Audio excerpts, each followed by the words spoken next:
Senator Judd Gregg, Republican, New Hampshire. He is with us now from Washington, D.C. Senator, I know you've just heard this news. Sure. I wonder if I can get your response to it. It seems to me like the Supreme Court has struck down a big part of campaign finance law, and it says labor unions, corporations, you can give directly to candidates. Just as much as you like, give it directly to them. This is a big deal for financing of political campaigns, I think. Well, it sure is. I mean, it's huge. But basically, I would have to agree with the Supreme Court's decision. It's a right of free speech. And free speech, as we all know, is in our society is tied to your ability to get your speech out. And that means you've got to pay, basically, to buy advertising. And so as a very practical matter, if a group that's associated together, whether it's a union or whether it's a corporation or whether it's an association of realtors or whatever, wants to make their point in the political discussion, they're going to have the ability to deliver their point over with advertising and through the candidates they support. So I do agree that it's basically very hard to limit speech, or you do limit speech when you start limiting the ability of people to contribute to candidates. And as a practical matter, I think that infringes on the First Amendment. It was apparently a 5-4 vote, and Justice Anthony Kennedy wrote the swing vote, 5-4, narrow decision, but that was it. So thanks very much for reacting to what was just coming in. I also want you to react to the Massachusetts election and the change of scene in Washington because of that. I'm going to say that because of the Massachusetts election, cap and trade is dead, and that health care is dead. Would you agree with that? Probably not.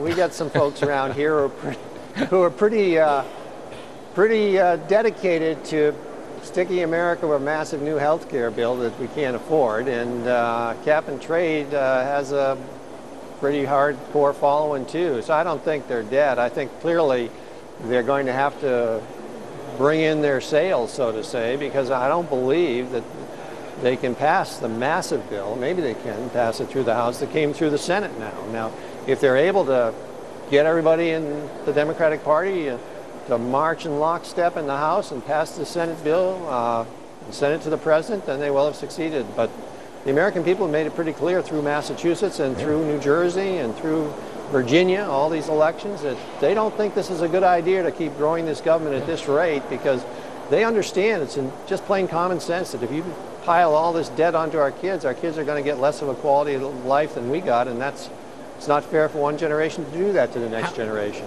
We were all expecting, or some pundits were suggesting, that we would get a change of course from Congress and the administration, as opposed to the sharp left turn taken a year ago, maybe moved more towards the center.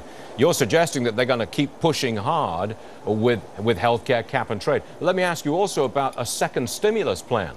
Hear a lot of talk about another $150 billion going towards job creation, Stim Plan 2. What do you think to that? I think it's a terrible idea. I think the first stimulus plan has proven to be basically a lot of money spent that's gotten very little in return, and a lot of the money hasn't even been spent yet. I mean, it'll be well outside the recessionary window. Some of this money, about 40% of it's going to be spent after 2011, or but Senator, what's going to give? And that just adds to debt. Just increases the debt. But what's going to give? I mean, if there's absolutely no change of course, go for healthcare, go for cap and trade, Stim Plan 2, go for it, boys, go for it no matter what.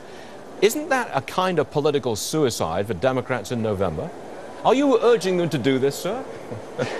No, I'm not, because I don't think our nation can afford it. You know, I mean, the simple fact is we're on an unsustainable course. We all know that.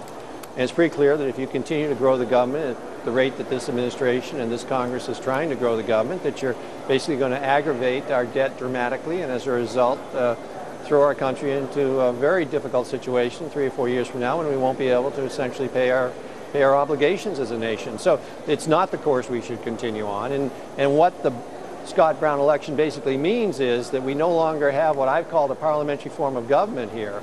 We're back to a check and balance form of government, which is what our founding fathers really wanted to begin with.